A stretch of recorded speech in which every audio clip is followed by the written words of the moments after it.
Don't worry, my 5 Nethros is about to have some significant use because today, ladies and gentlemen, we talk about the duplicate system coming to Raid Shadow Legends. A duplicate system is sort of like an ice cream truck going down the road. You hear the siren and you're super excited. You haven't got ice cream in a really long time. You run out the door with some cash. You get to the ice cream truck itself just to find out it's not actually an ice cream truck and they're selling used shoes. Now, you're probably really mad that it's used shoes, but some people might be saying that, you know what? The fact that somebody drove down my road to sell something is better than the fact that nobody drove down my road at all. Let me explain to you exactly why that used shoes selling ice cream truck is actually a problem for you, even if you stay inside your house. And before we continue down this long monologue of a really bad metaphor, how about we just explain to you the duplicate system that's coming to Raid Shadow Legends?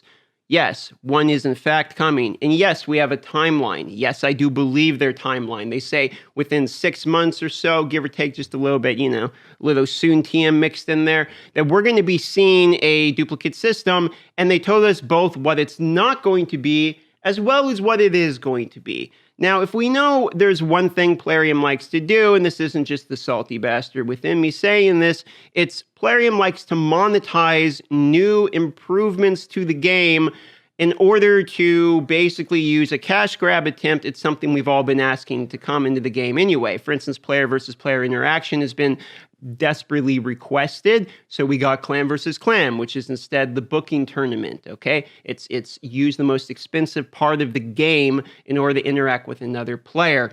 We had the new dungeons come out, but with the new dungeons coming out, we saw the addition of the Doom Tower passives being applied to them. Right in this next system, they are actually doing something worse, unfortunately. And most of the other content creators have talked about the duplicate system at this part, but there's one part in particular we need to hone in on today for this monologue, and that is the rebalancing of current content for the new duplicate system to make sense. If you didn't know, the new duplicate system that's coming is essentially something sort of akin to Red Stars or Exos Heroes, where every time you get a duplicate of a character, let's say my 5 Nethros, I could crunch 4 of my Nethros into my 5th Nethro and make him +4, because he now has 4 more Nethros, and I would either receive an increase in base stats or crit damage or some sort of stat. They have said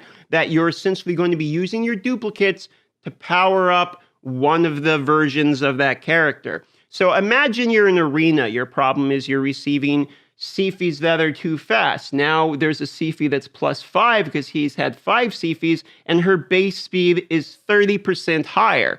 Well, I bet you're going to have a lot of fun in arena. However, it doesn't just end in the player versus player. If you're someone like me, I don't compete in clan versus clan. I see it as a cash grab, and I don't compete in Platinum Arena. For me, that's very boring. It takes too many hours, and I just don't care about the gear. It's not required for what I do as a content creator, and it's not required for me to enjoy the game and do what I already like doing, which is clan boss, messing around the dungeons, and just playing with my digital dolls.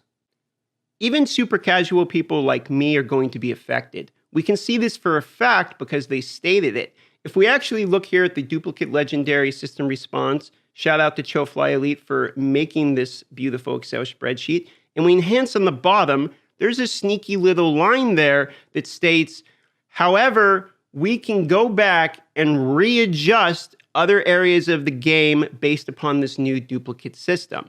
They state just above that the new duplicate system is essentially not going to be providing new resources back. So it's not going to turn your legendary dupes into shards. It's not going to turn them into fragments. They said it would ruin the economy of the game.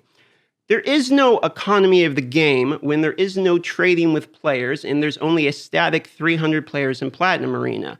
Economy of the game essentially means how many resources they allow you to have. And if they ruin that economy of the game, it's going to ruin the economy of their income revenue. If suddenly you start receiving more resources, you're going to stop spending as much money. So don't be tricked by this whole economy argument. An economy only happens as a function of trade between people. There is none. There is an infinite amount of supplies being generated into the game by a server, and then there is us paying for those resources as well as grinding for them.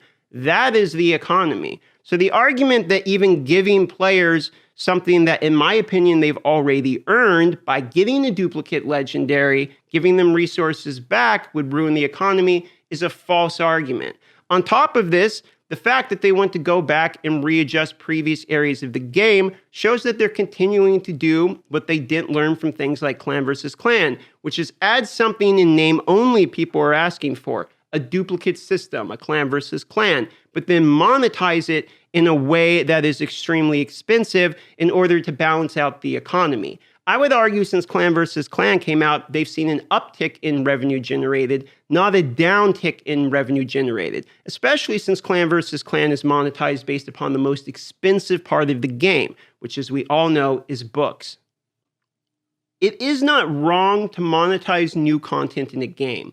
I don't think the Doom Tower was a failure. I actually like the Doom Tower. It is a little boring, but I don't think they overly monetized it. They did add new bosses. It is fairly difficult, but overall, I'm feeling pretty healthy about it. It brought new resources in. It's something you can just do if you want to, and it gives you a chance to get some legendaries for free. I like it looking at it. Unfortunately, this new system is not new content. Duplicate legendary system is something that every other major gacha has had since day one. What this is a plugging a hole in a boat that's making long-time wells bleed out. They've been bellying water and people have been leaving the game because of this system. You know, I've been one of the most vocal of the duplicate legendary system for going on 2 years now. It's a large part of the reason I stopped spending money a year ago. But they're not looking at people like me. They're looking at the people spending $50,000 to $100,000 a year. And they're trying to figure out a way to leverage that type of expenditure even more so. In this game, a duplicate legendary system is something you are owed at this point if you've spent thousands of dollars on this game with the concept that a duplicate legendary system is coming to the game. I was told 2 years ago once coming to the game, and I continued to spend until I realized maybe I should be careful with trusting this company. Now we know that the duplicate legendary system is not a way for you to accumulate your resources back that were a waste, and instead essentially delete your resources out of the game to make your character slightly better. And the only way that it matters if your character is better is in compared to the next person. How many duplicate legendaries did they have into their person? We don't know where this is going to cap at. For all we know, they could cap 100 legendaries into a character. I highly doubt they do that, but what you should be thinking is that they knew they could not come out with the duplicate legendary system, which allows you instead to trade your duplicate legendaries for more resources. This is what typically other gachas do. The reason they can't do that is, like I said, people are spending $50,000 to $100,000. They're getting lots and lots and lots of duplicate legendaries. It would effectively almost be like a credit card where you're getting 10% back or something from the card when you spend their money. They can't allow that. That would be too big of a cut off the bottom line. Instead, when people are spending the thousands of dollars, they're just going to have them delete those resources into a character they already own. They're effectively just making more inventory room for the massive wells. If you didn't know, some of the biggest wells have maxed out their entire inventory just with legendary and the top tier epics. They couldn't open more legendaries if they wanted to. Now they're going to have to crunch in all these characters. Oh, here's another dupe, crunch that one in, another dupe, crunch that one in. It's layers and layers and layers of monetization on each other without adding value back to the consumer. They also stated they were debating tweaking the drop rates as another potential solution, but they're leaning towards the one of just having you crunch in your legendaries to make the legendary stronger. Weird, I wonder why. Oh, they state why. Because they worked really hard to develop some in-game economics. Well, the in-game economics, as we know, is that the game is just basically really expensive. And think about it.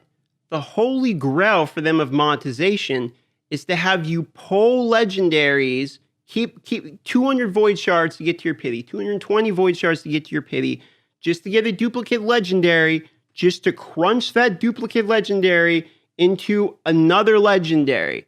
That is the holy grail of monetization. Imagine Wells going out there to get a plus 10 C fee. You know how much money that is going to make them? And that is really the point here today, which is that with every new in-game development, there is always a handout, which then comes a fist, close, and pose it back in to grab the money out of your wallet. And at some point, the people are just really going to be sick of that.